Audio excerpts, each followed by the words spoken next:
ಮಧ್ಯಪ್ರದೇಶದ ಸಿದಿಯಲ್ಲಿ ಟ್ರಕ್ ಮತ್ತು ಸುವ್ ವಾಹನದ ನಡುವೆ ನಡೆದ ಭೀಕರ ಡಿಕ್ಕಿ ಅಪಘಾತದಲ್ಲಿ 7 ಜನರು ಸ್ಥಳದಲ್ಲೇ ಸಾವು ಕಂಡರು ಹಾಗೂ 14 ಮಂದಿ ಗಾಯಗೊಂಡರು. ಸೋಮವಾರ ಮುಂಜಾನೆ ಈ ಆಘಾತಕಾರಿ ಅವಘಡ ನಡೆದಿದ್ದು, ಸತ್ತವರ ಬಗೆಗೆ ಸ್ಪಷ್ಟ ಮಾಹಿತಿ ಕಲೆ ಹಾಕುತ್ತಿರುವುದಾಗಿ ತನಿಖೆ ಆರಂಭಿಸಿರುವ ಪೊಲೀಸರು ಹೇಳಿದ್ದಾರೆ. ಒಂದು ಕುಟುಂಬದವರೆಲ್ಲ ಇದ್ದ ಸುವಾಹನವು ಮೆಹೇರ್ ಕಡೆಗೆ ಹೋಗ್ತಾ ಇತ್ತು. ಆಗ ಸಿದಿ ಕಡೆಯಿಂದ ಬಂದ ಲಾರಿಯು ಮುಖಾಮುಖಿಯಾಗಿ ಗುದ್ದಿದೆ. ಸುವಾಹನದಲ್ಲಿದ್ದ 7 ಮಂದಿ ಮರಣ ಕಂಡಿದ್ದಾರೆ. ಘಟನೆಯಲ್ಲಿ 14 ಜನರು ಗಾಯಗೊಂಡಿದ್ದಾರೆ. ಗಂಭೀರ ಗಾಯಕ್ಕೆ ಒಳಗಾಗಿರುವ 9 ಮಂದಿಯನ್ನ ರೇವಾನಗರದ ಆಸ್ಪತ್ರೆಗೆ ಸಾಗಿಸಲಾಗಿದೆ ಎಂದು ಉಪ ಪೊಲೀಸ್ ಮುಖ್ಯಸ್ಥೆ ಗಾಯತ್ರಿ ತಿವಾರಿ ತಿಳಿಸಿದ್ದಾರೆ. ಪೊಲೀಸರು ಟ್ರಕ್ ಚಾಲಕನನ್ನ ವಶಕ್ಕೆ ಪಡೆದು ವಿಚಾರಣೆ ಆರಂಭಿಸಿದ್ದಾರೆ.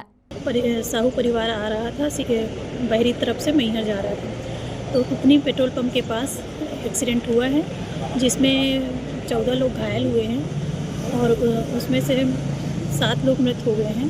घायलों में से 9 लोगों को अभी SGMH रीवा रेफर किया गया है। शेष का उपचार यहाँ पे सीधी हॉस्पिटल में चल रहा है। इसमें प्रथम दृष्टया अपराध पंजीबद्ध करके मर्ग पंजीबद्ध करके जाँच विवेचना की जाए।